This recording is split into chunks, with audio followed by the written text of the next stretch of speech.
Good morning, Bill Panoff here with Porthole Cruise Magazine, and we're here with our friend and colleague in the cruise industry, Ken Muscat, the Executive Vice President and the Chief Operating Officer of MSC Cruises. Ken, how are you? Good morning. I'm doing great. Great to be here with you, Bill. Always nice to talk to you and all the Porthole readers, and happy to be here with you today. Nice to see you. We haven't seen each other in person for months, so it's a great pleasure to see you again. And some exciting news with MSC Cruises. Recently, they started on August 16th, the sailing of the MSC Grandiosa in the Mediterranean. And so far, how's the first sailing going, and how are guests acclimating to the new protocols? You know, so far, knock on wood, everything is really going well. As you mentioned, we started with our first ship, MSC Grandiosa, just this past Sunday, August 16th. She was the first ship in our fleet to get back into the get back into the swing of things since the start of the coronavirus. So it was very emotional and very exciting day for us and for the whole industry to finally be back in the Med. We were the first major cruise line to go back into the Med and actually stop at ports of call. So it's been a big test for us. The sailing so far is going really well. Everyone is acclimating very well to the new protocols. I'm happy to say that people are following the rules for the most part. Everybody understands the importance of this.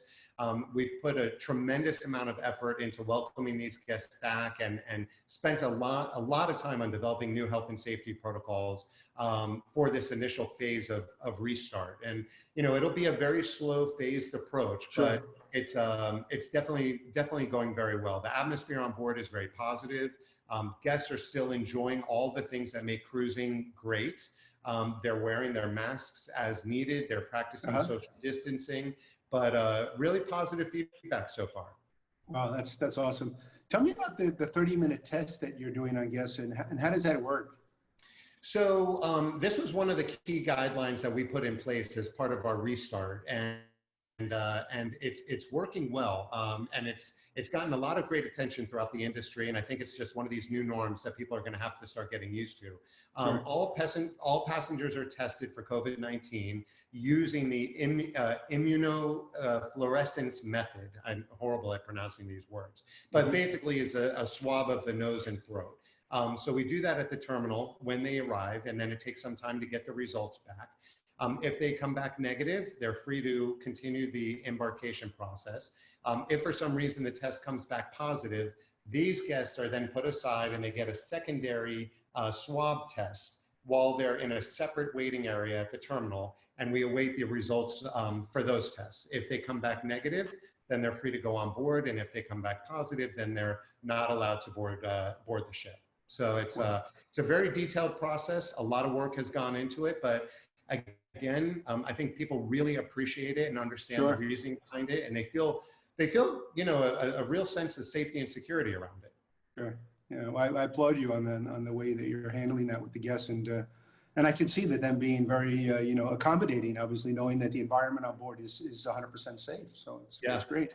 And not only on board, but also ashore. You know, we've taken great focus on making sure that that everything from embarkation, the shoreside visits through debarkation is handled in a very healthy and safe way. Sure.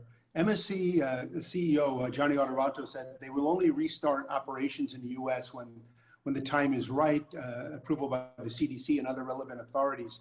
Given the spread of COVID and what's happening in the States, do you anticipate the November date that you had slated to be pushed back along with other lines to 2021 for the startup of cruising? You know, it's hard to tell. You know, right now we're feeling very hopeful that we're going to be able to stick to that November date. We're going to be able to get back into cruising in 2020. We know our guests are very excited to get back to sea, especially in the Caribbean, especially to visit the ports of call that we plan on going to, and our new private island, which only opened, you know, a few months right before this whole thing hit. So, you know, the important thing to keep in mind, of course, is the safety of our crew and our guests is #1 important. So we're monitoring all the information from the relevant authorities. We won't be sailing again until the time is right and we get the right approvals and the necessary approvals from the CDC. And as you've heard, you know, everybody knows the CDC has been very strict and very closely working with the cruise lines, all the cruise lines and all the cruise line executives on what it's going to take to get back to cruising in the Caribbean. So I'm hopeful for 2020. We haven't given up on 2020 yet, but of course it's all really going to depend on what happens over the next few months. And I'm also hopeful that what we're starting to see in the Med and putting into practice finally these health and safety standards, that the CDC and other government officials will see that it's working, and that we can start to move forward in other markets, you know, a little bit quicker.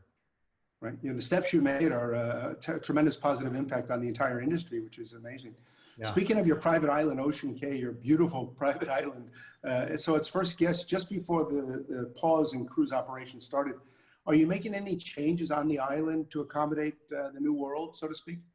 Yeah, definitely. I mean, you know, we're looking at all the changes that we're making on board, and we're making sure that those will come over to the island as well. We currently have a small team of staff still on the island, and they're preparing the island exactly for this. So, you know, changes that we would be making with the buffet experience on board are the same changes we'll be making on the island. We know that it's going to continue to be a very popular destination for our guests, and the safety and health measures that we've implemented on board the ships will be extended to the island.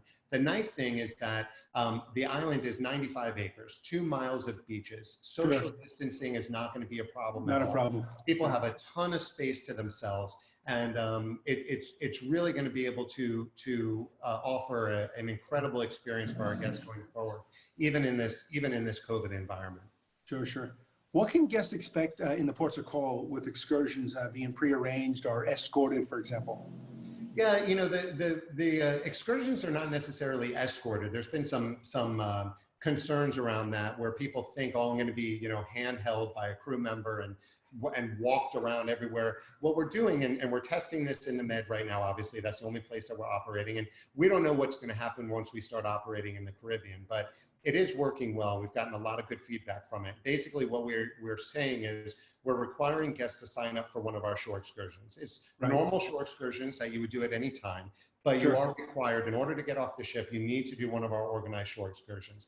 And the reason that we're doing that is then we can ensure that every aspect of the guest time ashore meets the appropriate standards of health and hygiene, and the way that we do the transfers and the proper sanitations. The tour guides, the drivers are all wearing protective equipment. So this allows us to make sure that all of our guests are having that kind of experience. We are not letting people go off on their own. When they come back from the shore excursion, they get back on board the ship. And we know at that point that everybody's sort of been in this safety bubble, you know, that we've heard a lot about with the NBA, but it allows us to know where our guests have been and ensure that we're offering a very safe and healthy experience. And the feedback has really been good. You know, it started off where people weren't so sure about it, but the shore excursions are operating very well. And people are very appreciative of it. And the truth of the matter is, you know, on our very first cruise, we did have a family sway away from the shore excursion that they weren't supposed to do. It's against the rules. And we didn't let them back on board. And it's a tough decision to make, but in this environment, you can't risk it. And people, again, they understand it and they really appreciate it. Makes 100% sense. It's really, I applaud you for sticking to that. Can crew disembark in the ports? We're currently working on a number of ways for the crew to be able to have protected visits ashore.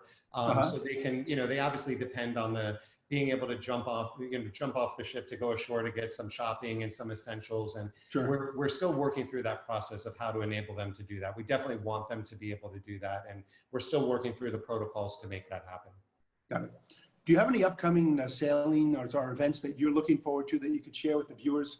I did hear some exciting news about the float out of the new megaship MSC Seashore. Yeah, this has been an exciting week for us because, you know, we had MSC Grandiosa start in the Med, which was a big deal. And then yesterday we had the float out of MSC Seashore. And that is a ship that's actually going to start off in the Med in 2021. And then it's going to come to Port Miami at the end of 2021. So she's going to be the second ship. We still have 2 ships coming out in 2021. Seashore is the second one to come out later in the year. And we also had announced that MSC Magnifica is going to be the second ship to start up in the Med, now following what Grandiosa has done. And she's scheduled to start up later on this month. So definitely those are the things that we're really keeping close eyes on. Well, For our viewers who have not yet sailed on MSC cruises, why should they consider MSC for their next cruise vacation? You know, MSC is very unique. You know, we pride ourselves on our European heritage. You know, we're a family company from Europe, and we want to take that European heritage with us anywhere we sail around the world. Guests Sure. love our innovative ships. We have some of the most, you know, the youngest, newest, most modern, innovative ships in the industry. And we have a long-standing commitment to environmental sustainability, which we talk a lot about when visiting our private destination, Ocean Key, which is actually a marine reserve in the Bahamas. Right. So, you know, those are some of the reasons what makes MSC different.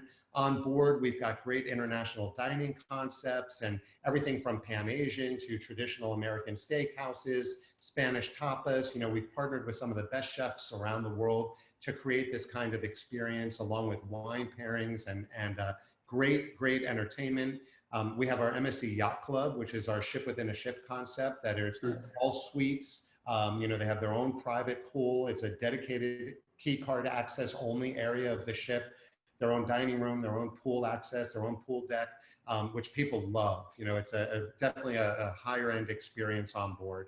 And then we've got great technology on board as well. You know, even now, people are using the MSC for Me bracelet for tracking if they've been in close contact with somebody who may have come down with symptoms of COVID. Oh, wow. Which is something that we're doing right now on Grandiosa. We actually have this technology prior, and we were using these bracelets for people to be able to use their charges on board and open their staterooms, but now it even serves a different purpose. So that, along with the MSC for Me app, gives you a ton of information on all the activities that are happening on board.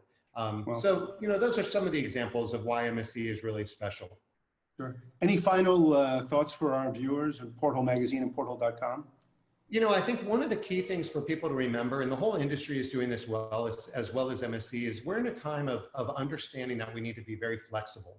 So we've recently launched, we've had from the beginning a very flexible program where if you have the need to cancel within 48 hours of your cruise, you can. Usually that's unheard of, as you know, but we know that people have some things that come up, and people are challenged with the economy right now, and jobs and health, and we want to be very flexible. We want to be flexible with payments. We just launched a new payment system with Uplift where people can do monthly payments instead of having to pay a lump sum at the beginning or throughout the payment cycle. We have our Total Cruise Flex, which allows you the flexibility of canceling 48 hours before the cruise.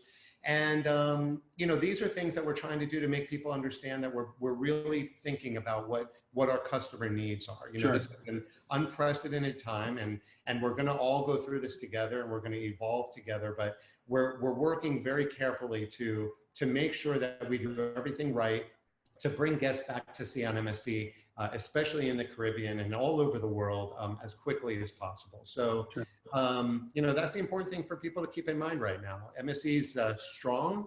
We're continuing to grow. We have a huge focus on North America.